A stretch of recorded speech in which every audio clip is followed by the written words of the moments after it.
श्री स्वामी समर्थ. स्वागत आहे तुम्हा सर्वांचं कथासरिता या तुमच्याच लाडक्या यूट्यूब चॅनलमध्ये. दुसरा श्रावणी सोमवार हा 4 ऑगस्टला म्हणजे उद्या असणार आहे. या श्रावणी सोमवारी आपण पहिल्या श्रावणी सोमवारी केली तसा उपवास, शिवलिंगावरती अर्पण करणाऱ्या गोष्टी, शिवलीलामृत ग्रंथाचं पठण, शिव आरती आणि ओम नमः शिवाय या मंत्राचा जप, ह्या सर्व गोष्टी तर आपण करतच असतो. श्रावणातील दुसरा सोमवार हा आपल्याला विशेष महत्त्व आणि फलदायी ठरणारा आहे. तुम्ही जर शिवभक्त असाल तर मी सांगत आहे त्या 7 गोष्टी तुम्हाला दुसऱ्या श्रावणी सोमवारी शिवलिंगावरती अर्पण करायच्या आहेत, जेणेकरून तुमच्या आयुष्यामध्ये असणाऱ्या सर्व अडचणी आणि सर्व त्रास दूर होण्यासाठी मदत होईल. त्यामुळं व्हिडिओला न चुकता शेवटपर्यंत ऐका आणि कोणत्या त्या वस्तू आहेत ज्या तुम्हाला येणाऱ्या 4 ऑगस्टच्या श्रावणी सोमवारी शिवलिंगावरती अर्पण करायच्या आहेत त्या जाणून घ्या. शिवलिंगावरती सर्वात महत्त्वाची अर्पण करण्याची पहिली गोष्ट म्हणजे गंगाजल.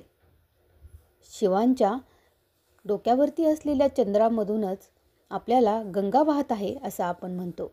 त्यामुळे जेव्हा तुम्ही शिवलिंगावरती ज्या वस्तू अर्पण करण्यासाठी नेणार आहात त्यामधील सगळ्यात महत्त्वाची पहिली गोष्ट म्हणजे तुमच्याजवळ जर गंगाजल उपलब्ध असेल तर तुम्ही ते शिवलिंगावरती अभिषेक करताना घालायचं आहे.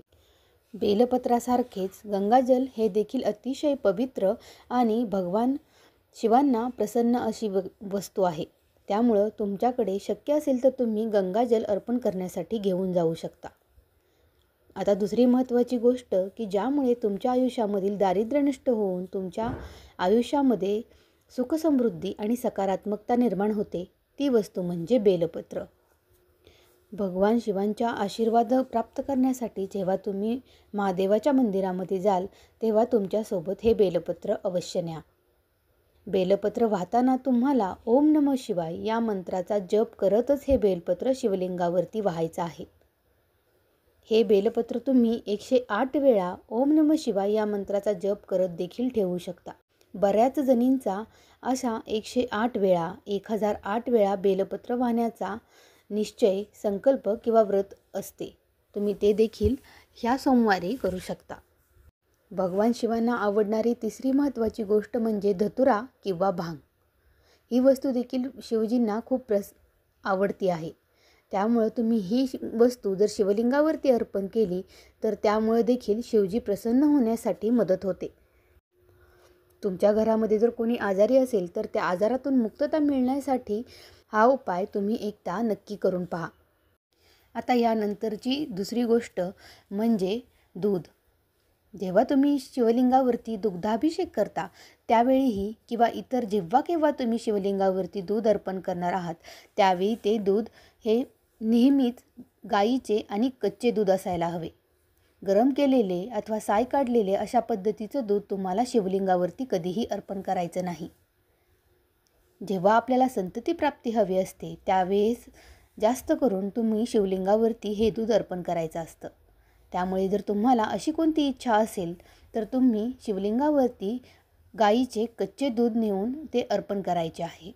मनोभावे शिवलिंगाला नमस्कार करायचा आहे आणि संतती प्राप्तीची मनोकामना शिवजींजवळ व्यक्त करायची आहे. शनिदोषापासून जर तुम्हाला मुक्तता हवी असेल तर तुम्ही आपट्याची पाने किंवा शमीपत्र हे शिवलिंगावरती अर्पण करू शकता.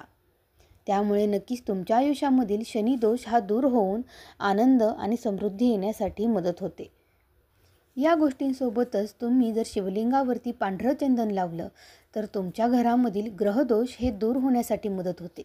त्यामुळं तुमच्याकडे जर उपलब्ध असेल तर हे पांढरं चंदन तुम्ही हमखास घेऊन जा, कारण की ह्याचा परिणाम तुम्हाला किंवा फायदा तुम्हाला लवकरात लवकर दिसून येतो. पांढरं चंदन तुम्ही जेव्हा शिवलिंगावरती लावता त्यावेळी आपसुकच त्यामधून तुमच्या शरीरामध्ये सकारात्मक अशा वायुलहरी तयार होऊन तुम्हाला आनंदी आणि प्रसन्न वाटायला सुरुवात होते. आता यानंतरची सगळ्यात शेवटची गोष्ट आणि दुसऱ्या श्रावणी सोमवारी वाहिली जाणारी शिवामूठ, ती म्हणजे तीळ. हे तीळ तुम्हाला शिवामूठ म्हणून घेऊन जायचे आहेत आणि तुम्ही जे 7 गोष्टी अर्पण करणार आहात त्यामधील सर्वात महत्त्वाची गोष्ट देखील ही ठरणार आहे. शिवलिंगावरती तुम्ही जेव्हा हे तीळ अर्पण करणार त्यावेळी तुम्ही शिवा शिवा महादेवा माझी शिवामूठ तुला देवा, असं म्हणत ही शिवामूठ शिवलिंगावरती अर्पण करायची आहे. हे सर्व झाल्यानंतर जेव्हा तुम्ही घरी याल त्यानंतर तुम्हाला शिवामुठीची कहाणी वाचून आपल्या दिवसाची सांगता करायची आहे. तुम्ही जर एकभुक्त असाल तर तुम्ही संध्याकाळी उपवास सोडायचा आहे. आणि अशा पद्धतीने तुम्ही दुसऱ्या श्रावणी सोमवारी शिवलिंगावरती ह्या 7 गोष्टी नक्की अर्पण करा. ह्याचा फायदा तुम्हाला झाल्याशिवाय राहणार नाही. तर ही झाली संपूर्ण माहिती तुम्हाला श्रावणी सोमवारी करण्यासाठी. व्हिडिओ आवडला असेल तर तुम्ही आपल्या चॅनेलला लाईक, सबस्क्राईब आणि शेअर करायला देखील विसरू नका. तुम्हाला सर्वांना श्रावणी सोमवारच्या खूप साऱ्या शुभेच्छा. श्री स्वामी समर्थ.